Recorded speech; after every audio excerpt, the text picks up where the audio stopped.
Selamat pagi Pak. Gimana kabarnya Pak? Alhamdulillah baik-baik. Ya. Di sini saya ingin menanyakan sebuah pengambilan keputusan di mana pengambilan keputusan ini ada dilema IPK di dalamnya.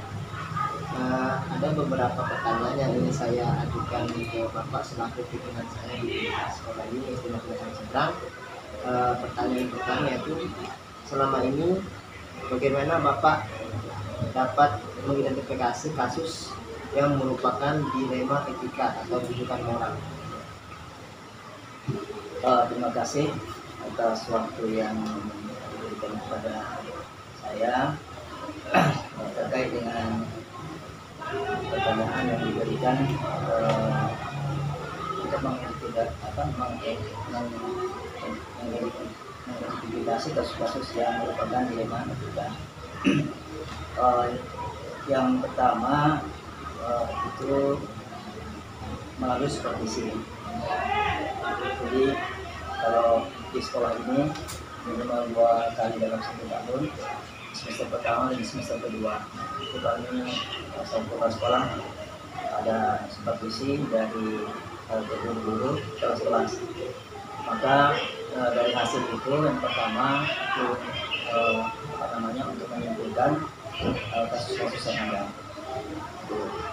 Yang kedua melalui rapat-rapat, termasuk rapat kenaikan kelas, dan ini juga merupakan dilema yang pasti setiap tahunnya ya, yang kami hadapi, yaitu dilema tentang naik tidaknya anak ke kelas gitu ya. Jadi cara menganalisisnya pertama melalui supervisi, kedua melalui hasil rapat. Tadi sudah Bapak sampaikan tentang identifikasi kasus, yang pertama supervisi, yang kedua melalui rapat kenaikan kelas. Pertanyaan selanjutnya Pak, bagaimana Bapak mengambil keputusan di sekolah ini, terutama kasus-kasus di mana ada dua kepentingan yang sama-sama benar atau sama-sama mengandung nilai kebajikan? Seperti saya katakan tadi bahwa dari hasil supervisi dan rapat-rapat itu, maka kami menindaklanjuti. Yang pertama juga melalui rapat. Melalui rapat kami di sini terus terang selalu mengadakan ada yang namanya briefing pagi dan evaluasi. Nah, disitulah hal-hal yang biasa dimunculkan dan biasa dicari solusinya. Tetapi dalam hal ini kalau memang ada yang urgent ya, seperti kenaikan kelas, maka tentu itu dilaksanakan pada akhir tahun ya, pada akhir tahun. Dan solusinya untuk yang mana yang penting, yang mana yang di skala prioritaskan, maka saya meminta kepada teman-teman guru ya. Nah, yang mana yang skala prioritas, maka itulah yang kami bahas dulu ya untuk mencari solusinya. Kemudian selanjutnya, sehingga yang kedua kepentingan itu ada perbandingan. Jadi seperti itu. Selanjutnya Pak, bagaimana langkah-langkah atau prosedur seperti apa yang biasa Bapak lakukan selama ini? Yang pertama, seperti saya sebutkan tadi, saya sampaikan di dalam briefing pagi atau rapat ya, rapat yang urgen sifatnya. Setelah itu maka tindak lanjut yang kedua adalah pemanggilan secara personal ya. Di dalam pemanggilan itu, nah disitulah kita berdialog ya, antara saya dengan misalnya ada beberapa mungkin teman-teman yang punya kasus seperti itu atau anak-anak yang punya kasus seperti itu, maka orang tua di situ kami berdialog untuk mencari solusi dan penyelesaian masalah. Selanjutnya Pak, adakah yang Bapak anggap efektif? Kan ada beberapa langkah, kan adakah yang paling efektif dari langkah-langkah ya? Saya kira yang efektif itu yang paling pertama adalah mencari informasi relevan ya. Kan ketika ada laporan ya, ada hal yang memang tersampaikan kepada saya, maka yang paling efektif saya untuk memberikan konfirmasi ya, untuk mencari informasi yang relevan. Yang kedua, yang efektifnya adalah pemanggilan secara personal. Selanjutnya Pak, dalam Bapak mengambil sebuah keputusan, adakah tantangan-tantangan yang Bapak ada? Ya, saya kasih contoh tantangan yang memang setiap tahun yang kita dapatkan itu adalah tentang keputusan naik tidak, ya, naik tidaknya anak-anak itu. Dilemanya begini, di sisi lain ada anak yang memang yang memang sebenarnya tidak pantas tidak naik gitu ya. Ketika kita musuh tidak naik, maka itu kita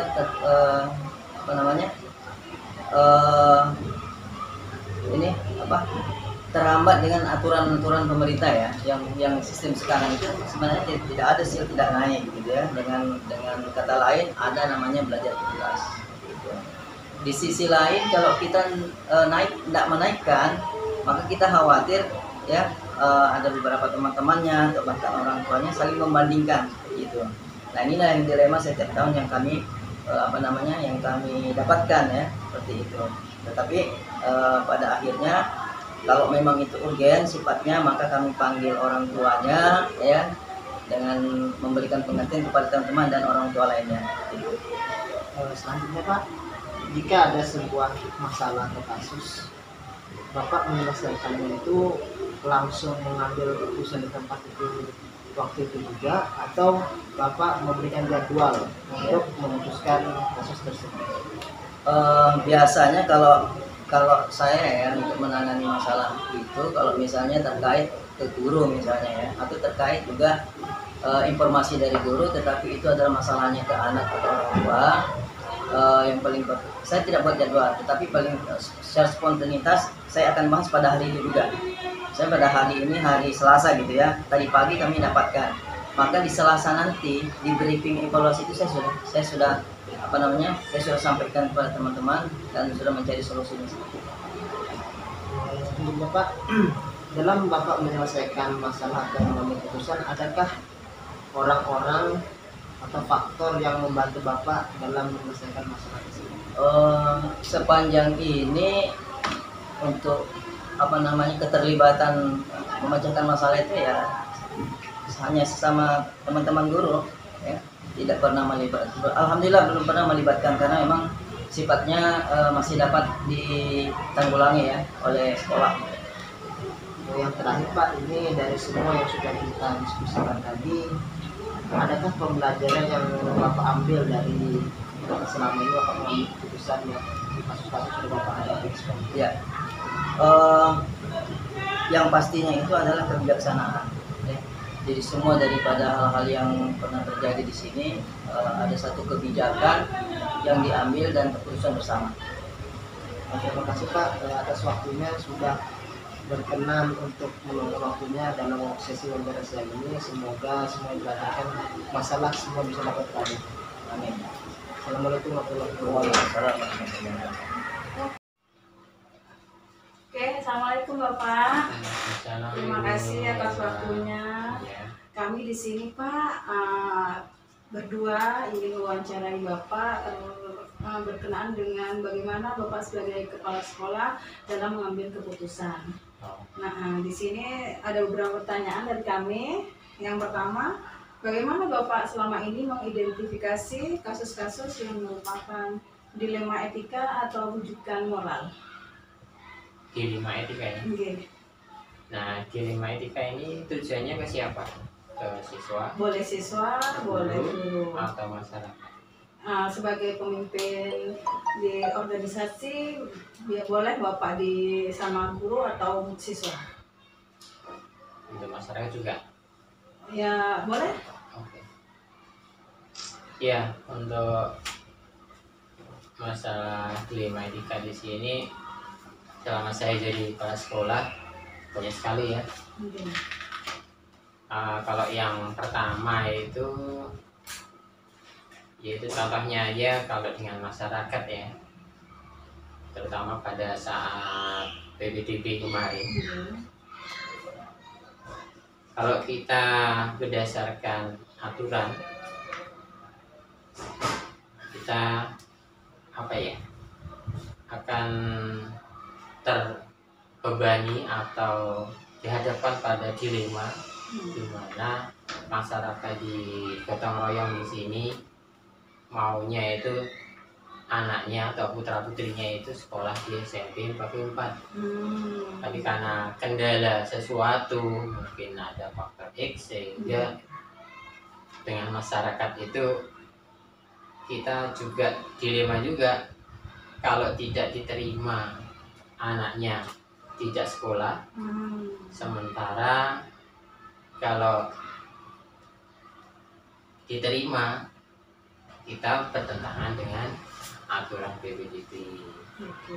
Mungkin yang Jadi di situ yang menjadi permasalahan.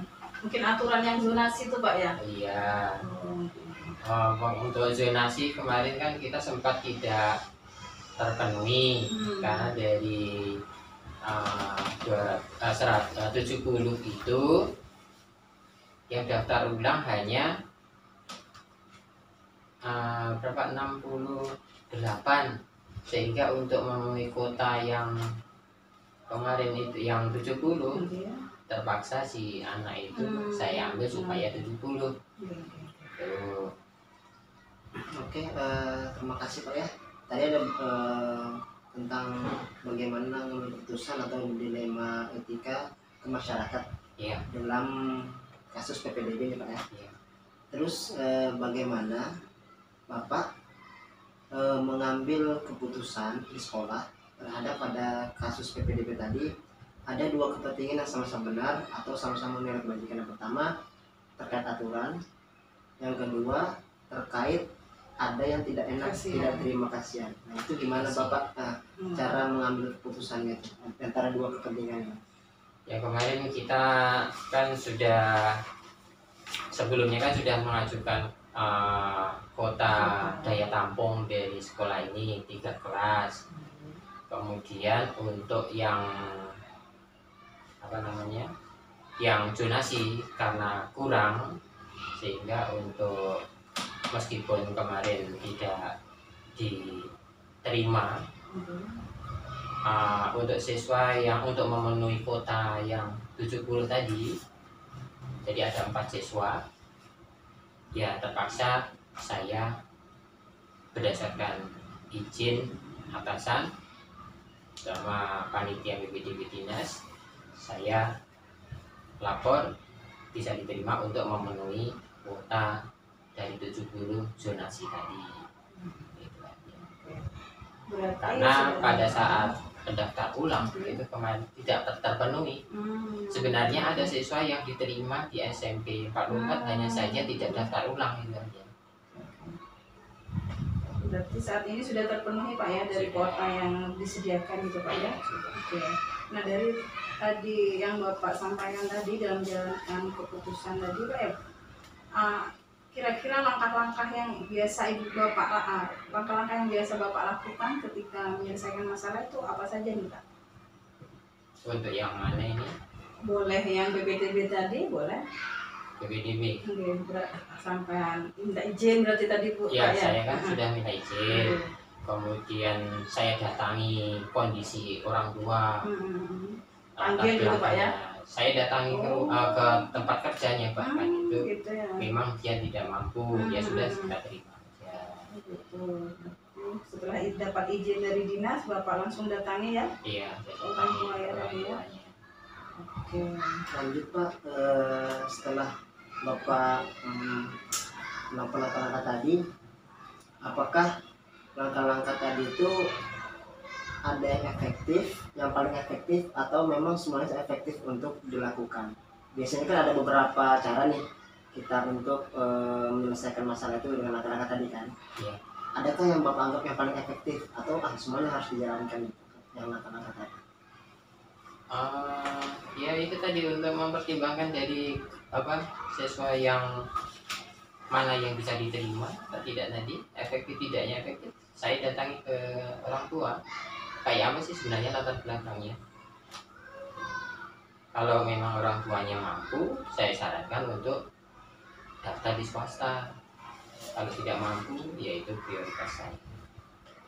Oke, berarti Bapak mempertimbangkan latar belakang orang tua Pak ya? Iya. Karena kenyataannya memang tidak mampu ya, dan dapat izin dari dinas baru Bapak bisa menerima tadi Pak ya? Oke. Adakah tantangan Pak ketika Bapak mengambil putusan? Apakah ada kontra dari guru atau bagaimana? Atau dari masyarakat yang sudah diterima atau bagaimana Pak? Kalau dari masyarakat diterima kayak tidak Tidak ada ada, Pak ya? justru malah senang dia. Hmm. Sebenarnya untuk diterima itu dilema etika tidak, kita tidak sebenarnya dia sebenarnya tidak hanya datang dari masyarakat saja, kita juga ada dilema dari staf juga ada. Ya kemarin saya itu terjadi kejadian di mana ya seperti ini, ada seorang guru di mana dia minta izin pada guru tersebut, sebenarnya kan harusnya mengajar, harusnya masuk, tapi karena sesuatu yaitu orang tuanya sakit, ya mau nggak mau lah kita memberikan izin untuk guru tersebut untuk mengantar ibunya untuk berobat.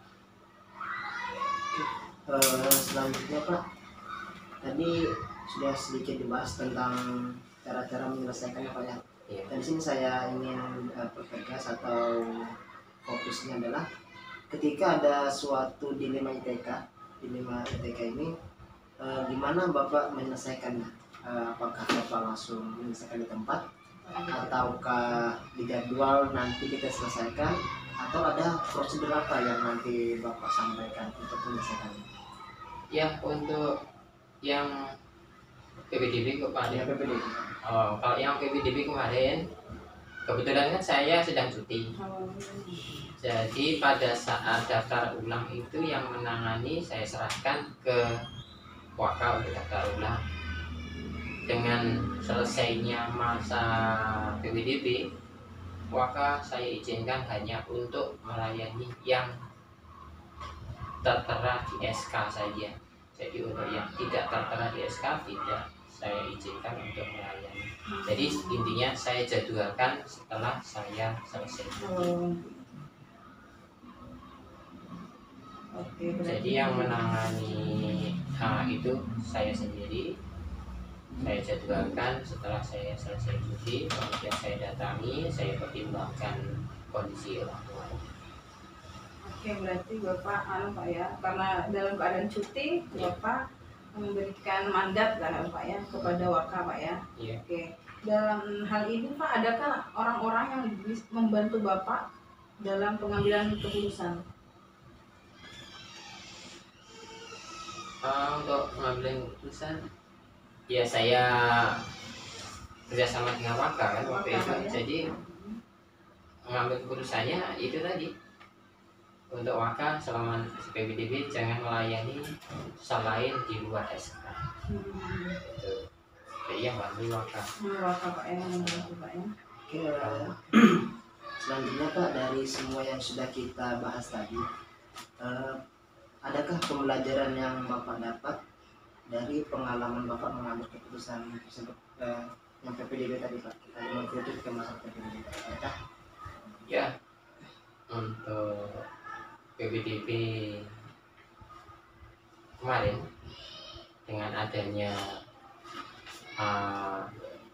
minat yang lebih besar daripada kota, jadi yang bisa saya ambil hikmahnya untuk PPDB kemarin, mungkin untuk tahun depan akan saya tambah satu rombel sehingga masyarakat di sekitar SMP 44 nanti bisa mendaftar di sini. Jadi tidak terjadi permasalahan yang pelik untuk selanjutnya. Jangka panjangnya maksud saya.